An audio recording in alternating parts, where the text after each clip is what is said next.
A'udzubillahi minasyaitonirrajim. Bismillahirrahmanirrahim. Assalamualaikum warahmatullahi wabarakatuh. Alhamdulillahirabbil alamin wa bihi nasta'in ala umuri dunya waddin. Wassalatu wassalamu ala nabiyina Muhammadin wa ala alihi wa ashabihi ajma'in. Ya alimullah ma'alimna ma yanfa'una wa anfa'na bima 'allamtana wa zidna ilma wa arana al-haqqa haqqan warzuqna ittiba'ah wa arana al-batila batila warzuqna ijtinabah. Rabbana zidna ilman warzuqna fahman warzuqna tayyiban wa amalan mutaqabbalan.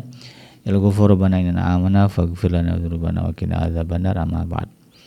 Alhamdulillah, segala puji adalah milik Allah. Kembali kita berjumpa di channel iDream TV dalam program Tarbiyatul Aulad, ya, di mana insyaallah kita akan belajar tentang bagaimana cara mendidik anak-anak kita agar menjadi pribadi yang soleh.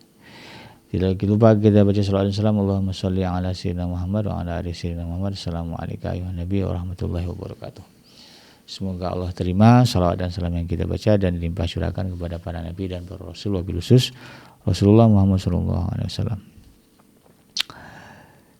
Dan semoga kita termasuk dalam kelompok orang yang akan berbahagia, ya, ketika berjumpa dengan Allah nanti di yaumul mahsyar, dijauhkan dari siksa api neraka dan dimasukkan ke dalam surga, serta dipertemukan dengan Rasulullah SAW. Insyaallah, amin ya rabbal alamin. Sahabat iDream yang dirahmati Allah dimanapun Anda berada, melanjutkan kajian kita di dalam program Tarbiyatul Aulad, ya. Kita akan masuk ke tema tentang bagaimana mengajarkan anak, tentang teladan Rasulullah dalam urusan maaf dan kemurahan hati. Jadi salah satu cara, atau salah satu nasihat yang penting bagi anak-anak kita agar mereka tumbuh menjadi pribadi yang baik, pribadi yang saleh, adalah mereka paham dan tahu, bahwa Rasulullah SAW adalah sosok, teladan utama di dalam sifat pemaaf dan juga kemurahan hati. Ini penting, agar apa? Agar anak kita kemudian nanti ketika dia terjun ke masyarakat, aktif di tengah lingkungan sosialnya, dia menjadi pribadi yang dikenal sebagai orang yang baik. Kenapa? Karena dia punya sifat pemaaf, yang nggak baperan gitu kan, dan orangnya murah hati gitu. Murah hati dalam artian apa? Tidak dendam, tidak dendam, tidak gampang ilfil, tidak mudah baper, tapi legowo orangnya kayak gini nih, temannya awet, temannya awet, kemudian dikenal gitu, ya. Kalau nanya aja orang bingung, Pak, Bapak tahu rumah si Anu? Oh, nyebut si Anu aja udah ingat aja. Oh, Bapak itu di sana rumahnya. Orang baik itu kan jadi buah bibir, sebagaimana orang jahat juga suka jadi buah bibir, jadi omongan. Nah, ini penting bagi anak-anak kita. Nah, dalam hal ini kata Syekh Dr. Abdullah Nasiulwan, tentang keteladanan Nabi Muhammad SAW dalam sifat pemaaf dan kemurahan hatinya. Beliau mengatakan bahwa Rasulullah SAW sudah mencapai tingkat tertinggi, dari sifat pemaafnya dalam menghadapi sikap kasar orang-orang Arab. Kalau kita baca sejarah, Rasulullah luar biasa. Beliau adalah orang yang betul-betul pintu maafnya luas, bagi siapapun. Selagi itu tidak melanggar perintah Allah, tidak melanggar ketetapan Allah, pintu maaf Rasulullah selalu terbuka. Gitu, ya. Dulu ada orang munafik, kalau nggak salah siapa, saya lupa, ketika dia mati, Rasulullah diminta untuk menyolatkan, ini beliau solatkan. Bahkan anaknya dia berpesan supaya kemudian minta dia jenazahnya ditutupi dengan jubah Rasulullah. Rasulullah kasih jubah. Walaupun Rasulullah tahu dia orang munafik, gembongnya orang munafik.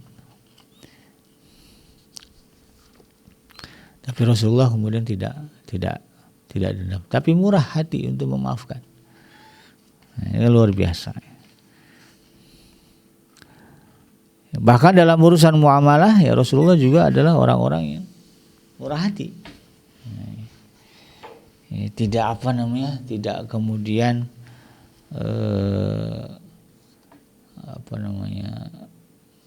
kikir, bukan kikir, ya. Jadi Rasulullah itu pernah satu ketika, itu tadi ditegur oleh Arab Badui. Rasulullah lagi jalan sore dengan sahabat, kemudian ketemu Arab Baduy, ujuk-ujuk kemudian narik serbannya Nabi, dibetot gitu ya.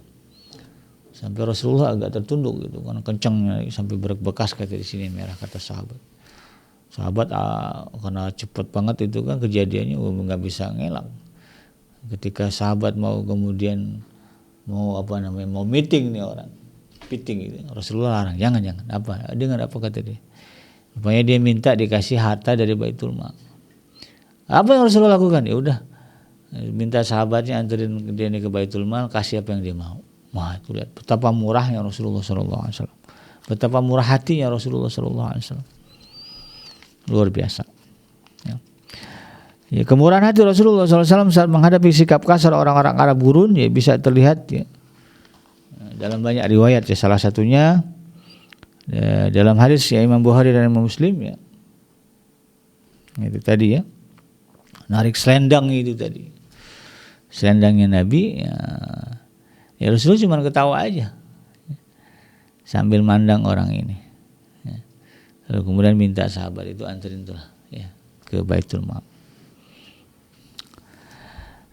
Cerita tentang kemurahan hati Rasulullah SAW ya dalam memperlakukan orang-orang yang memusuhi beliau setelah ya beliau mendapatkan kemenangan juga bisa kita lihat ya di dalam kisah Fathu Mekah ya bagaimana Sayyidah Hindun dimaafkan. Ya, pertama Abu Sufyan dulu ya, Abu Sufyan paling keras juga itu ya, memerangi Rasulullah tapi kemudian Rasulullah maafkan. Bagaimana Rasulullah memaafkan Amr bin As ya. Bagaimana Rasulullah memaafkan Sayyidina Khalid bin Walid ya. Yang jelas-jelas menjadi sebab ya kekalahannya kaum muslimin di perang Uhud. Rasulullah nggak ada marah, nggak ada mangkel hati gitu ya. Ketika Sayyidina Khalid bin Walid menyerahkan diri untuk masuk ke dalam Islam, Rasulullah menerimanya dengan lapang dada, ahlan wa sahlan. Sehingga kemudian beliau menjadi sahabat yang betul-betul paling depan ya membela Rasulullah SAW. Sayyidina Khalid bin Walid itu ya. Dia punya jimat itu ya, jimatnya apa? Bukan jimat lah ya. Beliau punya punya sehelai rambut Rasulullah ya, yang ditaruh di serbannya, ini kopiah itu. Sempat itu hilang, nyari-nyari dia. Sampai lagi sidak infeksi, lagi lagi ngarapin pasukan. Lupa naruh di mana, dicari itu heboh orang. Mana cari-cari sampai ketemu. Akhirnya ketemu. Kenapa sih sampai begitu amat, kan bisa diganti yang lain. Kamu nggak tahu. Di dalam ini ada rambut orang yang paling dicintai Rasulullah SAW. Sayyidina Khalid bin Walid sampai seperti itu. Karena beliau merasakan bagaimana murah hatinya Rasulullah. Ya. Walaupun beliau menjadi penyebab ya kekalahan kaum muslimin di Uhud, karena beliau panglimanya waktu itu. Ya. Tapi beliau mendapatkan maaf ya dari Rasulullah SAW. Dan orang-orang Arab ya Quraisy yang dahulu memusuhi Rasulullah SAW berjamaah gitu ya, mereka dulu memusuhi Rasulullah secara berjamaah kan, mainnya keroyokan gitu kan ketika Rasulullah dan para sahabatnya masih di Mekah. Tapi ketika Fathu Mekah, Rasulullah SAW datang dalam keadaan membukakan pintu maaf yang sebesar-besarnya. Kok bisa begitu? Ya karena memang beliau adalah pribadi yang paling dulu mengamalkan apa yang Allah perintahkan. Ya, salah satunya apa yang Allah perintahkan dalam surah Al-A'raf ayat yang ke-199. Ya, Allah katakan di dalam surah Al-A'raf ini, A'udzubillahi minasyaitonirrajim, Huzil afwa wa'mur bil ma'ruf wa'arid 'anil jahilin. Jadilah engkau pemaaf dan perintahkanlah orang-orang untuk mengerjakan yang baik, yang ma'ruf, dan berpalinglah dari orang-orang yang bodoh. Jadi Rasulullah itu sedemikian rupa ya pemaafnya, kemurahan hatinya. Kenapa? Karena memang beliau taat kepada Allah Subhanahu wa taala. Ya Allah memerintahkan huzil afwa, jadilah kamu sebagai seorang yang pemaaf. Ya, wa'mur bil ma'ruf, perintahkan orang berbuat baik, wa'arid 'anil jahilin, dan jauhi dan berpaling dari orang-orang yang bodoh. Rasulullah enggak suka debat sama orang bodoh. Ya, kita ini kadang-kadang senang banget debat kusir gitu ya. Rasulullah enggak suka. Jadi Rasulullah ada orang yang betul-betul ya dari sisi kemurahan hatinya luar biasa. Ya meskipun ya di peristiwa Fathu Mekah itu beliau memimpin pasukan yang besar, orang kafir udah kucar-kacir gitu ya. Kalau bicara Rasulullah bukan seorang yang pemurah ya hatinya, tentu terbayang ya bagaimana dulu ya kaum muslimin diusir ya, dibully habis-habisan, harus pergi ke Ethiopia ya, ke Habsa ya. Saking dahsyatnya gitu kan. Kalau Rasulullah mengingat itu kan bisa aja ya, kebayang si A si B-nya, dan itu yang kemudian terbayang di benak orang-orang kafir ya, waduh kita bakalan habis nih ya, karena mereka kan biasa begitu ya. Kalau udah di atas angin kan ya, siapa aja dibantai kan begitu. Dia pikir Nabi Muhammad sama, ternyata tidak. Dan itulah yang kemudian menyebabkan Mekah ya ketika itu ya, di dalam peristiwa Fathu Mekah betul-betul takluk di pangkuan Rasulullah SAW.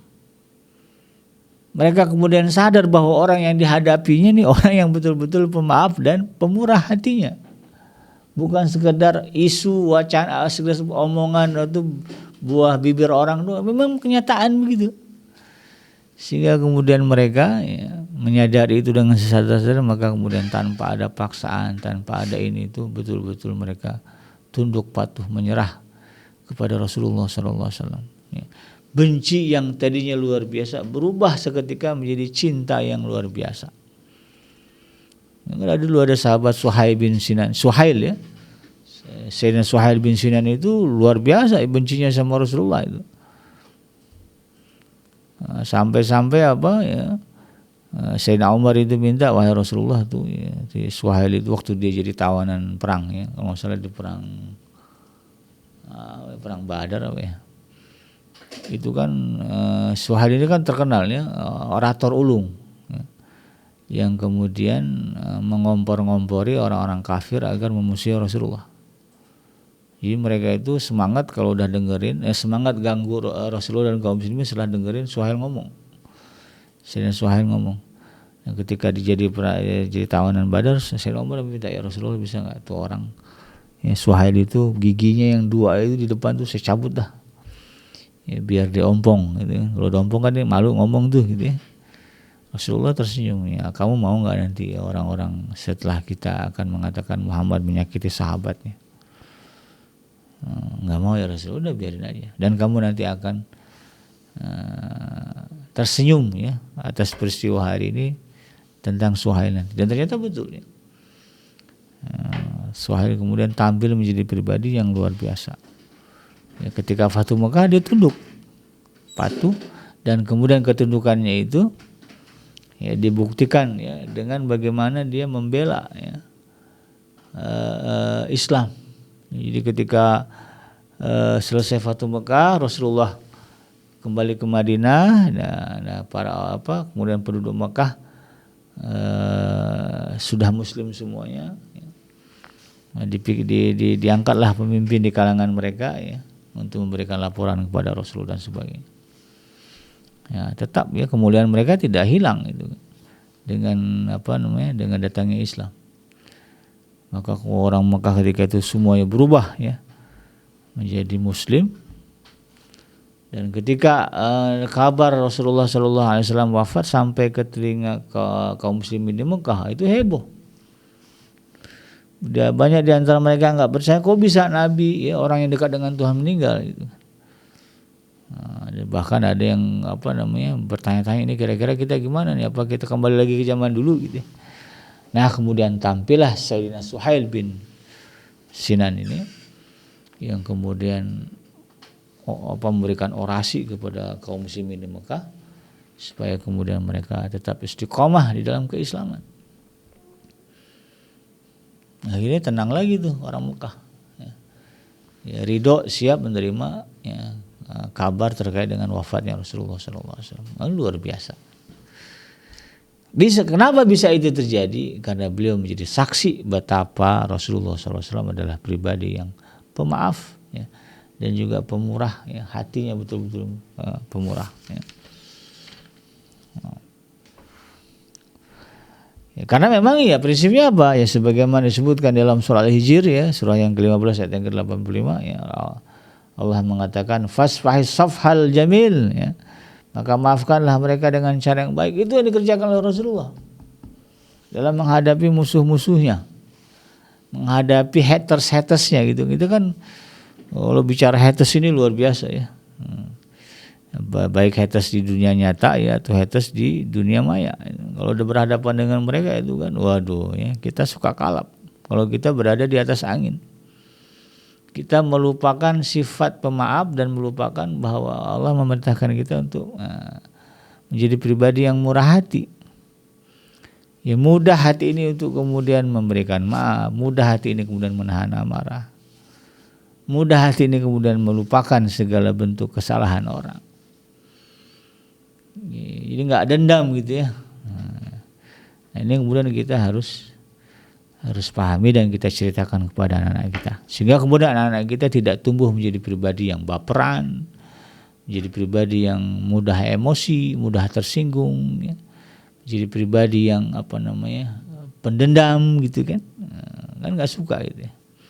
Tapi sebaliknya dia akan tumbuh menjadi pribadi yang pemaaf, yang murah hati, mudah melupakan kesalahan orang. Berantemnya sebentar doang, habis itu akur lagi, baik lagi, berteman lagi, jadi sahib lagi. Itulah yang kita harapkan dari mereka. Demikian sahabat Dream ya, mudah-mudahan bermanfaat. Yang benar datangnya dari Allah Subhanahu wa taala, yang salah semata-mata lahir dari kealfaan dan kelapan saya pribadi. Saya bikin pamit undur. Hasbiyallahu la ilaha illahu alaihi tawakkaltu wa huwa rabbul arsyil azim. Subhanaka Allahumma rabbana wa bihamdika asyhadu an la ilaha illa anta astaghfiruka wa atubu ilaik. Walhamdulillahirabbil alamin. Assalamualaikum warahmatullahi wabarakatuh.